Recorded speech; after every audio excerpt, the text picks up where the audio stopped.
showing that we are professional and thorough. He is very much responsible for bringing CCI to the table and seeing this opportunity in these towns. So I'm asking for some support for Brian's time.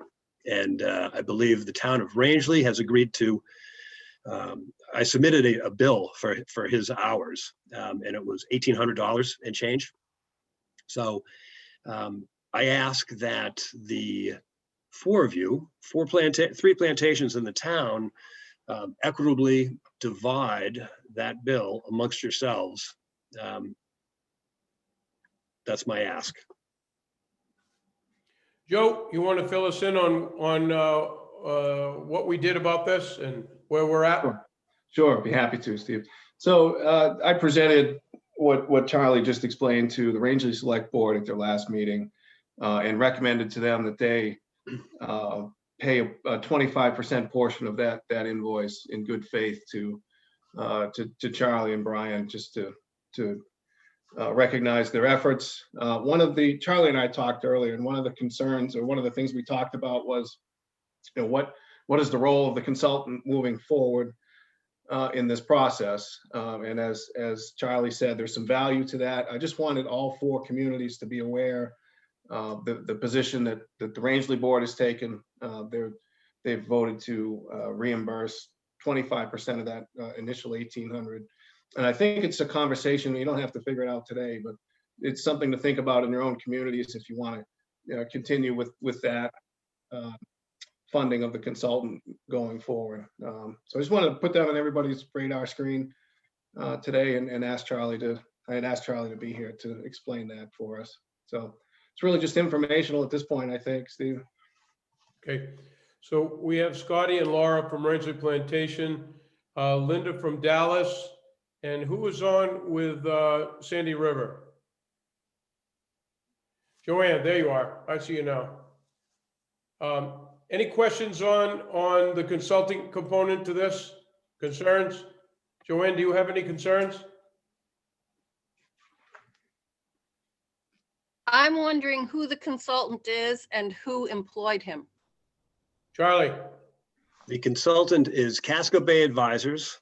His name is Brian Lippold.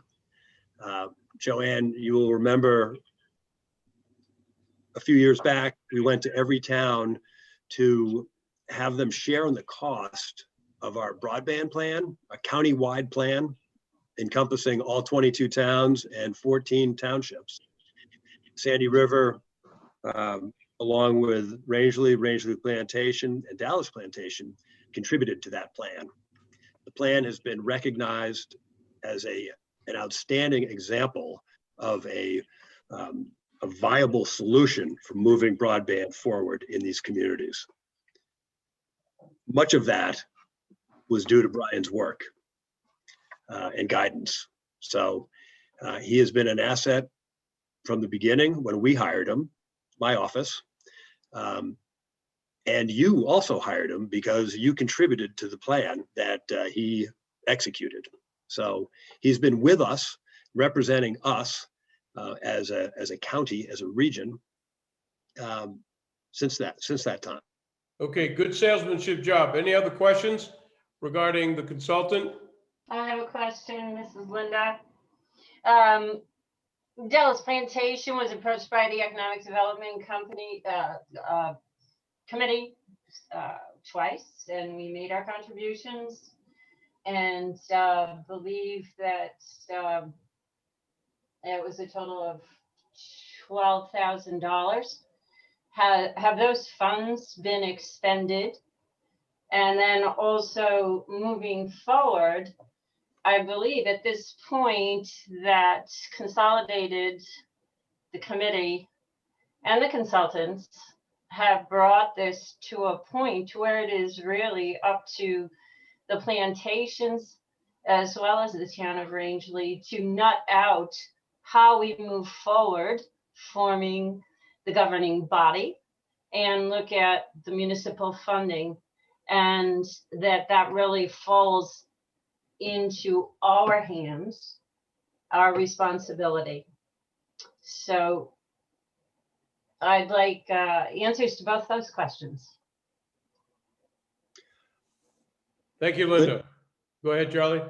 So Linda, you are correct. The issues that you highlight, that is your responsibility as the communities. Where we would incur Brian's time and cost would be reviewing the proposal and the actual the contract with the provider. He will be our advocate in seeing that this proposal or contract with Consolidated is the best possible outcome for these 4 communities.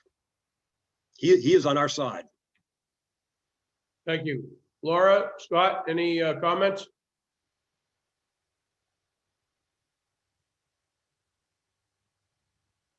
Not for me. Scott, any comment? If he's on their side, shouldn't they be paying him? Who's they? You. Usually when I have somebody work on my side, I pay them. Go ahead, Charlie. I would love to be paid. If you'd like to pay me, I'm wide open. Currently, Kenneth, there is a desire to have our office funded through the county budget. It used to be. Our former county commissioners decided it wasn't important. Leave it up to the towns to take care of themselves. Charlie, I'm going to interrupt you there. I know where you're going with this thing and I appreciate it, but I'd like to stay with broadband if we could. Thank you. Okay, I apologize for your intent and that's a good conversation, but not for today. All right. Fair enough. Linda brings up a good point. Let me hear from somebody else about how, Joanne, how do you feel about Linda's comments relative to the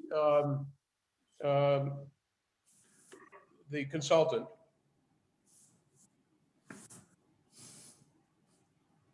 I don't know. Okay, let's do this then, because they're very good points. Let's bring this up and at our next meeting and move on with the agenda so we can continue on with what we have before us today. But by no means forget about it, because there are some points that Linda needs answered, and I agree with her that we need to talk about this some more. Linda, do you have anything else you'd like to say? Excuse me. Not at the time. I mean, any expenditure that the town's going to make would have to be reviewed by the assessors. We met last night, so we've got another 2 weeks before we do that again, and we'll also look at the funding that we've already provided. Okay. Scott, do you have anything else regarding the broadband consultant? No. Okay, now we have, I don't know who Mark is or who 864-3226 is or Galaxy S9. Any comments? Okay, Steve, yeah, go ahead. So 3326 is Tracy in the town office. Mark, I believe, is Mark Beauregard. And just as a point of information, Carrie Keep and Steve Power are on the telephone, and I believe Mr. Keep would like to comment. Will I be able to, go ahead, Carrie, can I hear you? Yeah, How are you? you hear me? I can, go ahead. I got a question about that consultant there, the last inventory or whatever you call it, they took, had quite a few mistakes in it, and he was supposed to get back at me and correct those mistakes. I haven't heard a word, and that's what, 2 years ago, 3 years ago? If you heard that, go ahead, either Joe or Charlie. I didn't get it all. So Steve, the comment or question was that there were some lingering corrections that needed to be made from 2 or 3 years back. That was from Mr. Keep. I do not know about those corrections or that conversation. Well, I brought it up very clearly at the meeting. All right, can you Which get meeting? those, can you get those points to us, Carrie, so we can make sure that they are corrected and addressed appropriately, either to Joe or myself or to Charlie, please? Well, it didn't show all of the fiber that was run, and it showed it going in different direction. I'd have to look at the map and go over it with them. So I was pretty clear about it at the time. I should know and remember very well. All right, where do you want me to go with this, Bubba? I need some better direction than that. Well, if it's mistakes, you can't go by the plan if there's mistakes in it. It has to be right. Otherwise, you don't know what you're going. Did you get that, Joe? Is that okay? There was several miles of fiber that had been run that wasn't on there, and they had the telephone line going down roads where it didn't exist. A few other things. I don't know what in the other towns there was probably some mistakes too. I don't know. Obviously, they didn't even ride down the road. They would have seen that there wasn't any telephone line on the Birch Beach Road entrance. Joe, anything? Is it, may I comment, Go ahead. Chairman? I think that what Carrie's referencing is there was a time lag between when they did the survey of all the towns throughout the county and when they presented it to us. In the time between when they did their survey and when they presented to us, CCI actually came and installed some fiber in Rangeley Plantation, which was not represented in the map that was presented to everyone 2 years ago. There was other mistakes too. I don't think they even rode down the road. In the last meeting, they did tell us where other fiber lines are currently located. I don't think there's any misrepresentation, and unless I'm missing something. We knew there was some down South Shore Drive, Bald Mountain Road, out Route 16, up Dallas Hill Road, and a few other ancillary locations where private citizens have brought them in. Is that what you're referring to, Bubba? Carrie? Excuse me. Could be. I'm sorry I didn't make the last meeting. I got the wrong day, and I guess I got it mixed up. I didn't get to watch it. Yeah, I also think going forward that any proposal that we get back from a vendor, including CCI, will be representative of everything that's there right now. Agreed. All right, thank you. Anything else? Okay. Option A, explore gap costs. You got interlocal cooperation versus independent application discussion under number 3. And then option A is, you have it in front of you. What's your thoughts and wants and dreams on that? I'll start with, Joe, do you want to fill anything in between here? I can give a brief overview, Steve, to get the conversation going. So item 3 is interlocal cooperation versus independent application. So those are two scenarios or options, if you will. Interlocal cooperation is where everybody in the room would, either everybody or 3/4 of everybody, anybody interested would develop a legal corporation together as one unit and then apply for the funding and go forward that way. The independent application discussion, which is, I believe, option B. No, that's option A. So the independent application discussion is where all of us that are interested decide to march forward, but we independently pursue our own funding. So the town of Rangeley would pursue a bond, Rangeley Plantation would pursue a bond independently, but united, if you will. So we can go through the RFP process together, we can go through review together, but when it comes time to sign the note, we're signing that independently. That is something that I don't believe is covered in the current CCI contract. And one of the other things, Mr. Chair, to point out before we get too far down the discussion is, for those that haven't been in the room so far, there was or there is a proposal on the table, and there have been a couple of previous proposals over the last couple of years from different companies through Charlie's efforts. And that was a lot of good work that they did.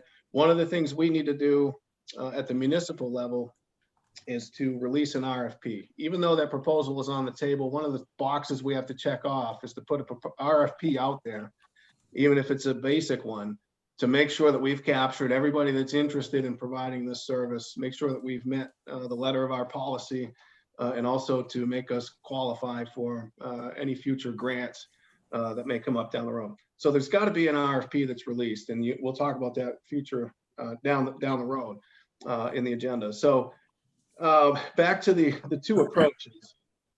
Option A is where we would be kind of more accelerated, and we could, because there's some autonomy there, if we moved very, very quickly, we could, if the board voted on April 6th here in Rangeley and in other plantations, there's a possibility that we could have a question on the June meeting to pursue bond funding, and then that would put us in a position to get payment of the bond, get money from the bond bank in November of this year.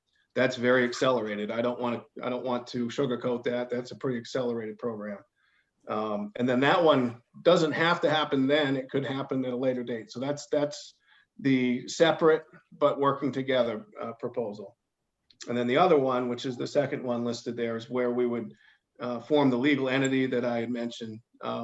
It would be what the attorneys referred to as an interlocal corporation, similar to a utility district, but not quite the same thing, as I understand. But it would be, we would all join in a legal entity. Those that were interested would become legally bound and would take the money as a group, and would have to have some type of governing document, charter or something like that, to kind of spell out our roles and responsibilities. So those are the two general approaches that we see to this, and they both would involve releasing an RFP. The first step in all of this is to get an RFP out the door, and we'll talk about that later in the agenda. But those are the two options or scenarios that we see at this point to move forward. Do we move forward with a legal entity with everybody legally bound, or do we move forward individually but united, where everybody takes their own bond and kind of moves forward as a group, but not legally bound to each other? Thank you, Joe. Let me start with Linda. Did your board discuss the two options, and what's your thoughts? Well, we briefly discussed the option, and the main concerns that we continue to have is that we haven't seen an apportionment of costs to the plantations, or even a formula on how it would work out. And I know, CCI has presented numbers looking at it as all 4 municipalities. We just need to know some basic numbers, and then we look at the liabilities. Should we form one unit, an interlocal corporation? I believe that would bind us, but would also mean that we would be jointly and severally liable for the entire amount owed to the bond should any one of the municipalities default. It's a highly unlikely scenario, but it's certainly a liability that needs to be considered.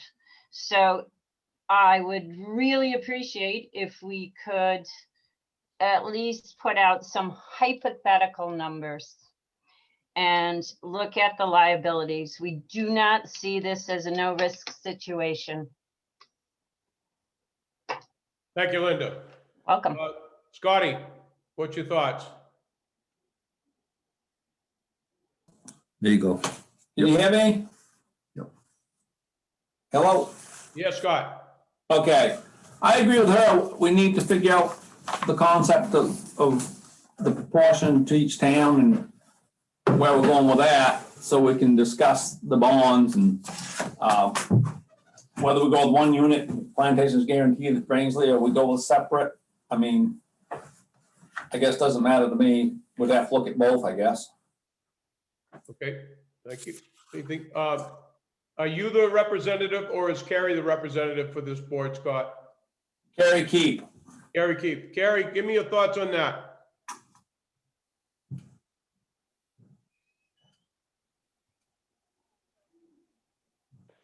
Joanne. I agree with Linda. Before Sandy River really can move forward in any way, we need to know how the costs are going to be apportioned and what our responsibility would be. I agree. I agree. Who else would like to comment on this? I can't see faces other than Scotty and Joanne. We have heard from Linda. You hear me, Steve? Gary, go ahead. I called you earlier. Where were you? I was here. I couldn't get at the phone. I was muted or something. Okay. I don't know about the dividing the cost up. I was supposed to be the amount of units that's hooked up.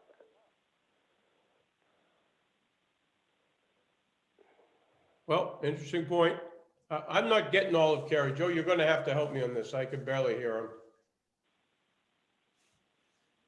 I believe, Steve, what he said was the cost would depend on the number of units and in relation to how they were split up. Is that correct, Mr. Keep? Is that what you said? Right. Yes. It does. Yeah, they said that in their first presentation. Yeah, that's true. So what I'm hearing in, then we're pretty much at a standstill until we get an appropriation for each plantation, which I think is a good idea, and also for the town of Rangeley in terms of cost. And how that's going to be distributed amongst the four entities. Are we in agreement there? Yes. Do we know how many is hooked up now, Steve? I do not have that, Carrie, no. That would be interesting. Yeah, I'll let me put that on my list and we'll make sure.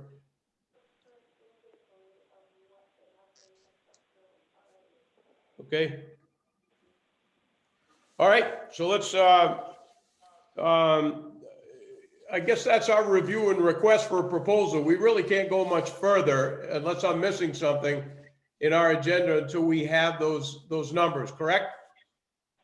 So I think in hearing the conversation, Steve, and in looking at the draft proposal that Rebecca and I have worked on, I think one of the things we should plug in here is the apportionment. You know, figure out the people who are making proposals to us, how do they propose to divide this up? Because remember, this is going out to a formal RFP. I think that's one of the things we should ask people is how do they intend to Agreed. divide the cost of the program up. Another thing that hasn't come up yet, but it's a little different, but I kind of want to know what people's thoughts are about decommissioning or the end of this project after 20 years. And nothing you need to figure out today, but just kind of have that in your mind for a future meeting. You know, what's the plan at the end of 20 years? Because we could own this thing, meaning the lines on the poles. What's our end game? Don't need to figure it out today, but it should be on our minds for the 20-year plan for sure. I agree. Can I make a comment in response to Carrie's question and the question and issues requiring follow-up from the Monday, December 7th meeting? CCI responded with the numbers of locations that are currently hooked up for a total of 3,970, which, you know, if you want to just play with some ballpark figures, they're asking for 3.7 million. So we could roughly look at apportionment on current numbers where Rangeley would be looking at 2,671,000, Dallas Plantation 440,000, Rangeley 468,000, Sandy River at 387,000. So it's close just to have these ballpark figures.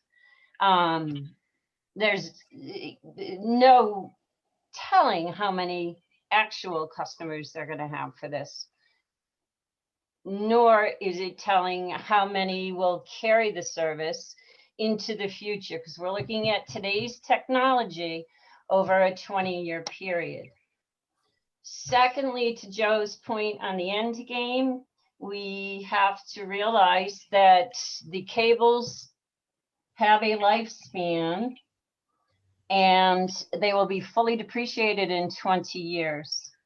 Hanging cables from poles in extreme weather conditions it's not an ideal scenario. So they will eventually need to be replaced. On average, they're saying 20 years in ideal conditions. So yeah, we may end up owning this and we may end up rehanging these cables. It's a consideration for the end game. All good points, thank you. What's the lifespan on the cables, Linda, do you know? In ideal conditions, it's running about 20 years, which is the point that Consolidated made, that they would be fully depreciated as equipment in 20 years. At the end of the bond period, they'd have no value. Yeah, depreciation, yeah, I understand your point. The cables that have been run up for fiber optic when the health center was built 22 years ago are still operational. So, and I haven't heard that they're changing that trunk line out. So my question again is, depreciation is 20 years. What's the lifespan of the cable? Well, that's indeterminate. Depends how many trees fall on our lines, how many blizzards we have, if any are compromised. It's not to say the whole system is going to be useless, but it is a consideration that it's not going to last forever. No, I agree. I agree. I was just curious if we had a hard, fast number. Charlie, do you know anything about that? This is where it will be helpful having Brian participate in the contract negotiations. And so what CCI is going to do is we want to make sure that they're owning it and operating it, and at 20 years, they are not handing over a 20-year-old network. We want to make sure that within this 20 years, as technology evolves year over year, that they are upgrading the network to meet today's technology or tomorrow's technology, so that at 20 years, the contract will be done, the bond will be paid off, but the equipment will be current. And they did say that in our last meeting, that they would continue to upgrade as technology came along. Correct. I'll be happy to ask Jeff what the lifespan is. He's been very responsive to all of my technical questions so far. I'll get back to you on that. I didn't get the last part, Linda. Could you say that again? I'll be happy to follow up with Jeff at CCI as to the lifespan of the cable.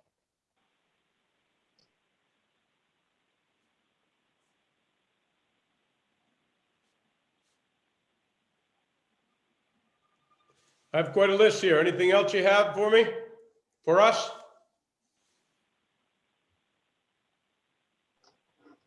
Are we going to discuss bonds and types of bonds? We can. We can. Linda, what's your sense on option A versus option B? Just an overview of what your thoughts are. I think option A is it's going to be difficult to get all the answers that we need to proceed in this time frame. I'm also looking at the Connect Maine funding schedule, and they're going to have a first round of grant opportunities by the end of this month for unserved areas, and follow up by the end of June for underserved areas, which we qualify for. I don't know if we're going to continue to pursue grants. I would relate that to the bond and the type of bond that we have. If we're going with Maine Municipal Bond Bank, and looking at their program comparisons, the general resolution bonds, you can't pay down or pay early should we get grant money, I believe. I think you're right. Yeah. Input from other folks regarding that? Joe, anything? I don't have anything to add. I do know Rebecca has some input about the rates and so forth. Rebecca, do you mind sharing that very quickly?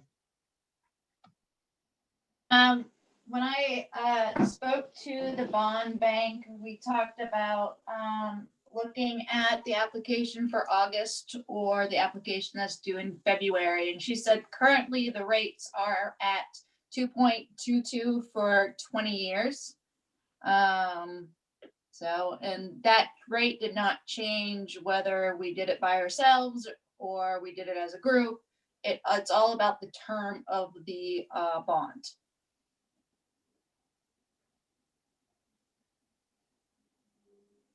Comments? I have a question, Steve. This is Liz with Rangeley Plantation. Can you hear me? Go ahead, Liz. I apologize. I'm going to have Joe fill me in because I can barely hear you. Sorry, how about now? A little bit better. Go ahead. Do we have any financial information regarding the ability for Consolidated to actually pay back all of the bonds that were, or the payment every month to the municipalities? And do we know how many other areas they are entering into contracts similar to ours in the ability to pay back everyone? I mean, I'm going to have to take it, a Joe. wonderful, opportunity as far as like, we're going to get something and it's going to be paid back. A meeting that I watched on Zoom, they had mentioned that their payments to the municipalities would cover the costs of the bond, is my understanding. But have we gotten any assurance that they're actually capable, any financials to actually do that? And do we know how many other areas in Maine or throughout our region are also participating or looking at doing these type of packages?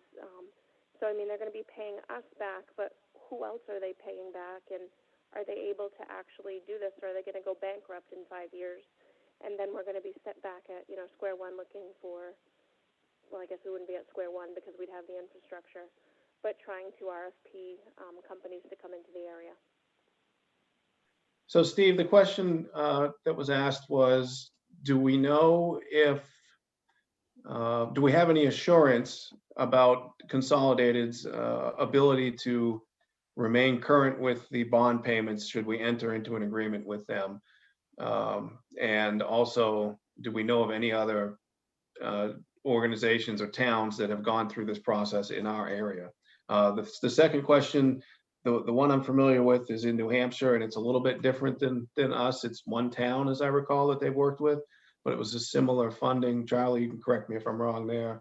And to the first question, I'm not sure we have a balance sheet from Consolidated. I don't think we have any financials from them.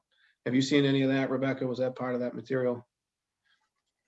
I have not, but as part of the, I guess, the planning or proposal stage, we can have it. I mean, in discussions, they said that they would cover the cost of the bond, but just make sure when we sign a contract that that is submitted in there.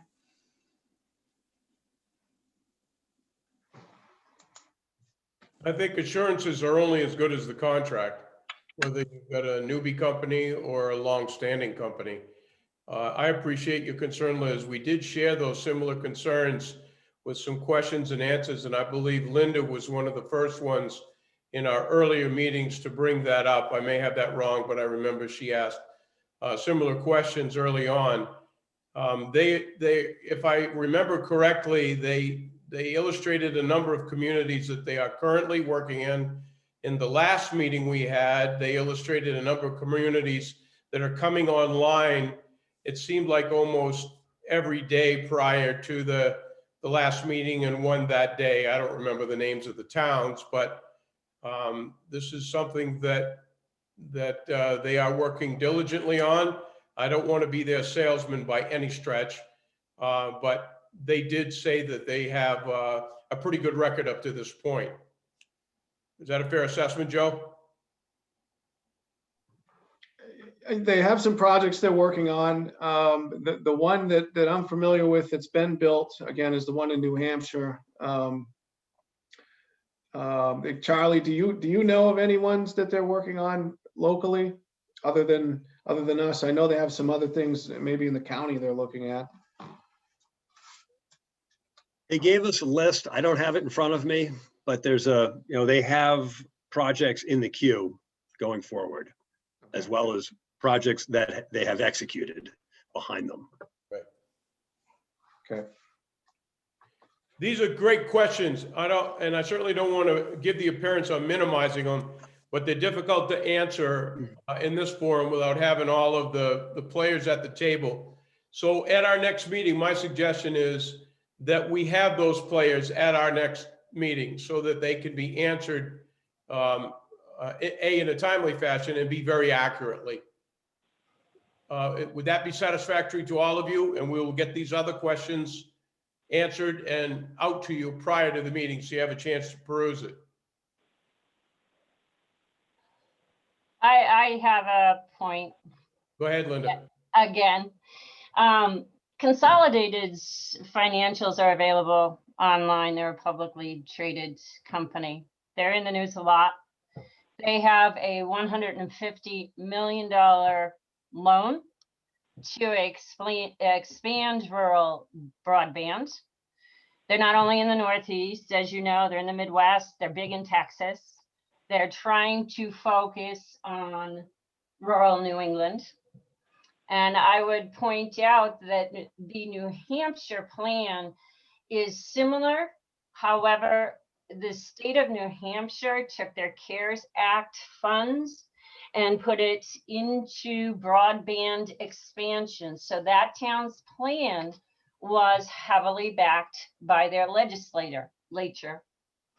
In December, our legislature had $100 million on the table for broadband expansion in rural communities, and it was not approved.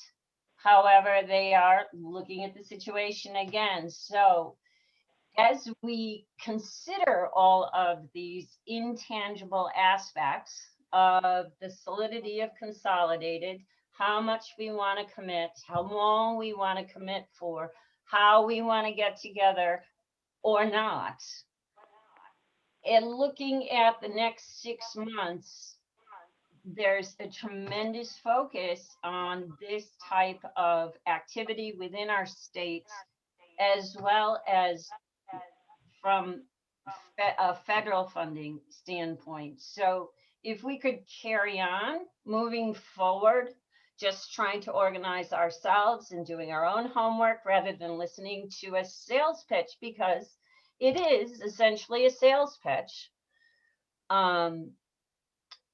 I think we'd be in a better position to continue to hash these things out, but also assess the financial situation if we knew more about outside funding opportunities. Thank you, Linda. Very good points. Very good points. Yes, Rebecca. We have to, if you guys choose to go out to RFP, and I think that might be personally is the best bet to get all the answers that you guys are looking for.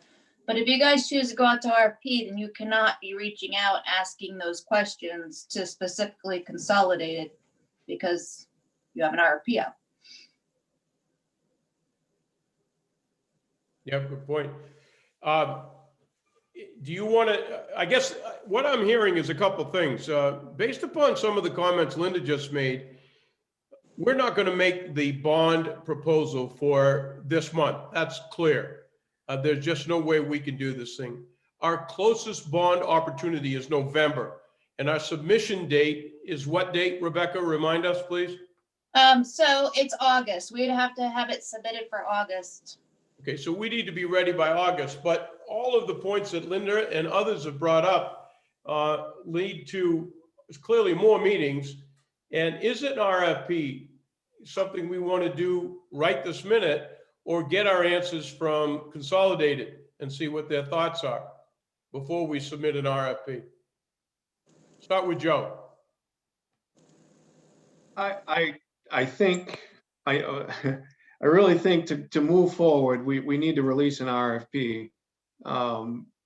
It would save everybody's time, honestly, because even if you've got a great proposal on the table, and I'm not saying this one is bad, we need to satisfy our own internal policy here that says we need to have an open competitive process.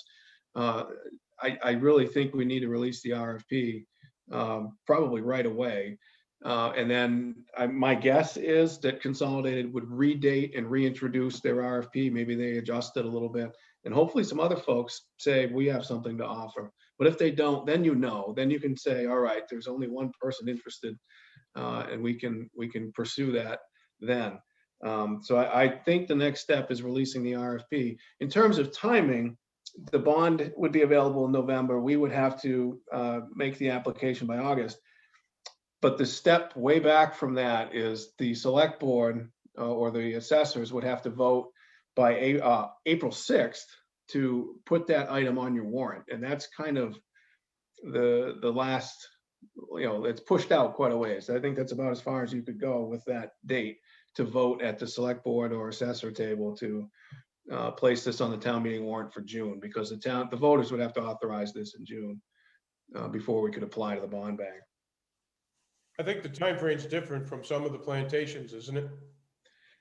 I think 2 of them are in June. There might be one that's in March, I think. Sandy River, you're in March, correct?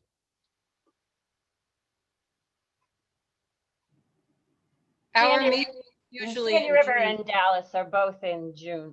It's Rangeley Plantation that meets earlier. So Rangeley Plantation is in March. So your time frame is different. The 2 June ones, Linda and Joanne, are you good with the RFP? Yeah, if it helps a part of the process, and we all agree to do our homework, I think we can get there. Joanne? Yes, yes. Carrie, are you on? On. I didn't hear him. Yeah, I'm here. Oh yeah, are you good with the RFP, Carrie? I'm not sure. I didn't get the first meeting, so I'm probably not as informed as I should be. But our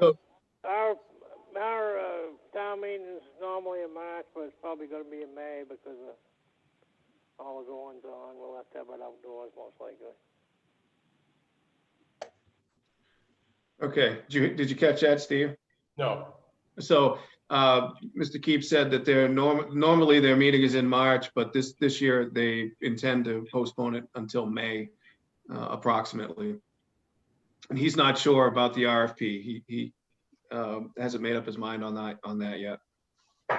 Scott, what's your sense on the RFP, please? What do you think? Talk to me. I'm kind of, I guess if everybody wants to go ahead with it, we go ahead with it. I'm not really sure myself, but I would say, I guess, if the other plantations and Rangeley's thinks it's good, then we may as well go with it and see where it takes us, I guess. Okay, all right. Joe, could Joe just clarify, or Rebecca, that when we put out an RFP, it doesn't commit us to anything, but is part of the process to see if anyone else wants to put forward a proposal for broadband services. Good point. My apologies. I just assumed that everybody knew that. Yep, my apologies there.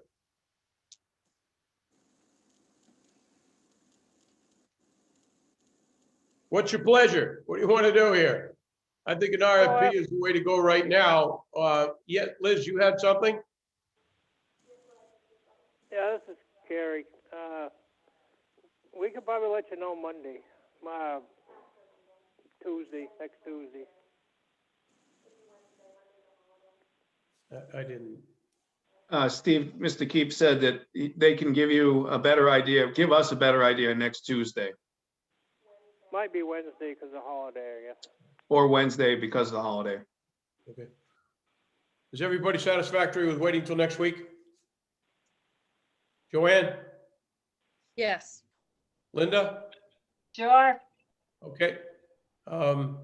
Rebecca, you good? Wait till next week? Joe, perfect. Let's do it. We'll wait till next. Did I miss anybody? Laura? I'm fine. Okay, very good. Very good. Anything under other business? Hearing none. Let's meet, you're gonna meet on Wednesday or Tuesday or Wednesday, you'll let us know. Let's all get together if we could. Is it possible to meet next Thursday? Yeah, Wednesday or Thursday. That would be the, Wednesday would be fine. That's what you want. Wednesday or Thursday, yeah. yep. Let's, about Wednesday, the 17th? Can we all get together for an hour or so on Wednesday, the 17th? Fine with me. Yep. Steve, in Rangeley, we have a meeting at 3 that day. Okay, before I open up my mouth, what's a good day, Joe? I don't have that calendar in front of me. Sorry about that. All right. Depends on what time you want to do it. If you wanted to do it, at 2 before your meeting at 3 on the 17th, that would work. The 18th looks good for the board. You're open on the 18th. But if you wanted to do 2 p.m. on the 17th, if that works for other folks in the room, that would work for you, for the board, for Rangeley, I should say. I don't want to screw up everybody else's day. Linda, are you still with us? There you are. Could you meet at 2? Yes. Joanne? Yes. Scotty? Yep. And Bubba, you said, Carrie, you're all set for 2 o'clock? That'd be great. Okay, let's do it. Thank you very much, everyone. See you next week.